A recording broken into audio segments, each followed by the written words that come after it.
Saudas irmãs e irmãos, com a graça e a paz do nosso Senhor Jesus. Essa celebração é realizada pela Igreja Católica, pela Igreja Ortodoxa, por igrejas de tradição protestante e algumas igrejas pentecostais. E por ser uma celebração com data móvel, ela não ocorre todos os anos no mesmo dia, sendo realizada no domingo anterior ao dia da Páscoa.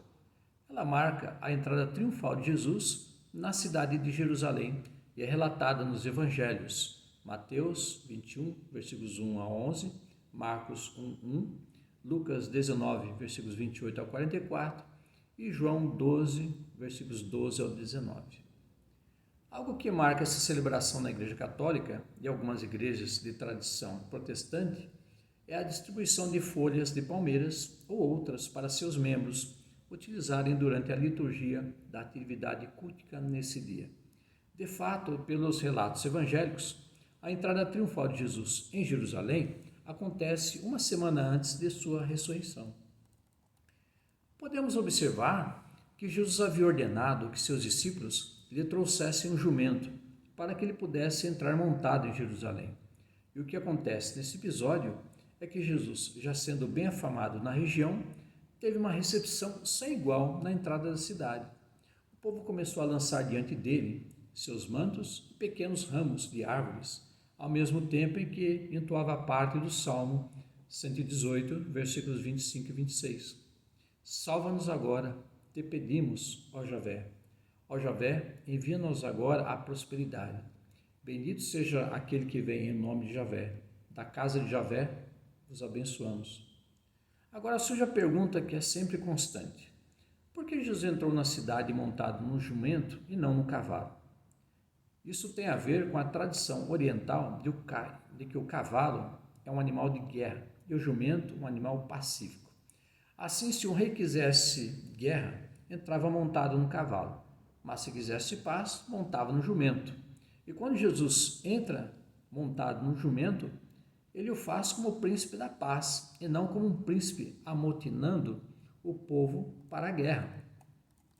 O que acontece é que na época Israel havia sido invadido, como outras nações, pelo Império Romano, que dava certa liberdade às nações conquistadas, desde que pagassem os devidos tributos e pedágios e reconhecessem a deusa Roma e César como divindades superiores a quaisquer outras.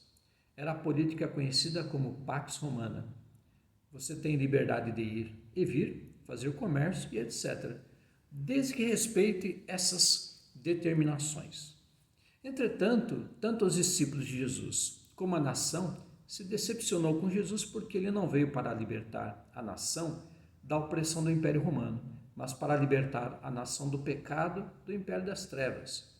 Em Mateus 27 e 17, temos a concretização desse evento quando Pilatos pergunta ao povo sobre a escolha que devia ser feita, se entre Jesus ou Barrabás. Vejamos. Estando, pois, o povo reunido, Pilatos lhes perguntou: quem vocês querem que eu solte, Barrabás ou Jesus, chamado Cristo? E o povo escolhe, como Mateus 27, 21 registra. De novo, o governador perguntou: qual dos dois vocês querem que eu solte? O povo respondeu: Barrabás. Em seguida, em Mateus 27, 22, temos a pena imposta. Pilatos continuou: que mal ele fez? Porém, o povo gritou cada vez mais: que seja crucificado.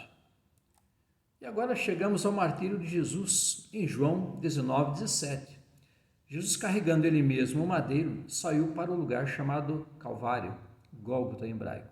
É triste observar que Jesus entrara na cidade de Jerusalém montado no jumento e ovacionado com mantos e ramos de árvores, mas agora sai da cidade sendo montado por uma das madeiras, provavelmente a parte oriental, sobre suas costas. O fato é que na época os condenados não carregavam uma cruz de madeira, mas a parte horizontal onde seus pulsos seriam pregados e não as palmas das mãos. E no local da condenação já ficavam as madeiras em vertical, em que seriam colocados os prisioneiros com as madeiras no horizontal. É uma realidade difícil e penosa, pois o mesmo Jesus que entrara na cidade de Jerusalém, sendo aclamado pelo povo com mantos e ramos de árvores, agora tinha saído como um condenado à morte de cruz. E lá no monte de seu martírio, O povo agora não aclamava, mas gritava em alto e bom tom, como atesta Marcos 27, 39 a 43. E os que passavam blasfemavam dele, balançando as cabeças, e dizendo: Tu que destróis o templo e em 3 dias o reedificas, salva-te a ti mesmo. Se és filho de Deus, desce da cruz. E da mesma maneira também os príncipes dos sacerdotes, com os escribas e anciãos e fariseus, escarnecendo, diziam: Salvou os outros e a si mesmo não pode salvar-se. Se é rei de Israel, desça agora da cruz e creremos nele. Confiou em Deus, livre-o agora, se o ama, porque disse: Sou filho de Deus. E nesse episódio, a grande verdade é que Jesus não veio para iniciar o motim do seu povo contra o Império Romano, porque mesmo que ele pegasse das armas e levantasse o povo contra Roma, a derrota seria certa, tendo em vista o tamanho de sua nação e o tamanho do Império Romano, que era uma grande máquina de guerra. Roma tinha milhares de soldados bem armados com coletes e armaduras, espadas, lanças, arco e flechas, bigas com cavalos e outros armamentos. Já a nação descendente de Israel não tinha milhares de soldados, nem armamentos que fizessem frente a Roma. E conhecendo a história, houve um motim do povo israelita que no ano 70 foi destroçada pelos exércitos romanos que puseram abaixo a cidade de Jerusalém, junto com o templo, tão idolatrado pelos saduceus na época, acabando com esse partido religioso do judaísmo. Assim, o que representa o Domingo de Ramos para nós hoje? É uma lembrança que trabalhamos em nossas atividades culticas, mostrando que, como menciona Zacarias 4:6, que não é com guerras e violências que encontraremos a paz, porque elas só fazem aumentar a insensibilidade humana. De fato, a história da humanidade tem incontáveis exemplos disso durante o decorrer dos séculos. Vejamos o texto.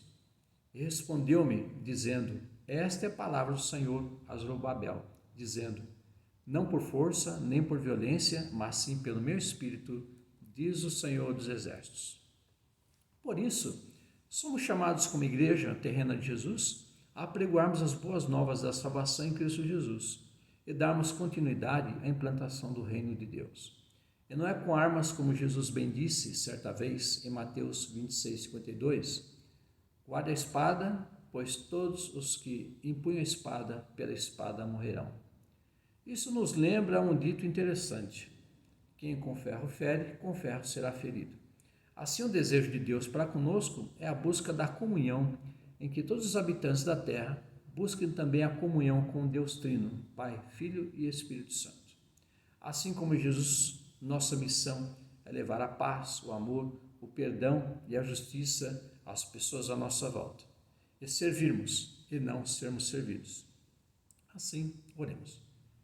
Obrigado, Senhor Deus, por aprendermos algo mais da Tua santa palavra, e nesse evento fica bem mais claro que Teu Filho Jesus veio para nos ensinar sobre a prática da paz e não da guerra. Assim te pedimos, Senhor Deus, que estejas agindo e intervindo nessa humanidade, ó Pai, para que as guerras cessem e para que o amor, o perdão venha a prevalecer. É o que nós pedimos e te agradecemos em nome do Teu Filho Jesus. Amém. Um abraço fraternal em Cristo Jesus, minhas irmãs e meus irmãos. Amém.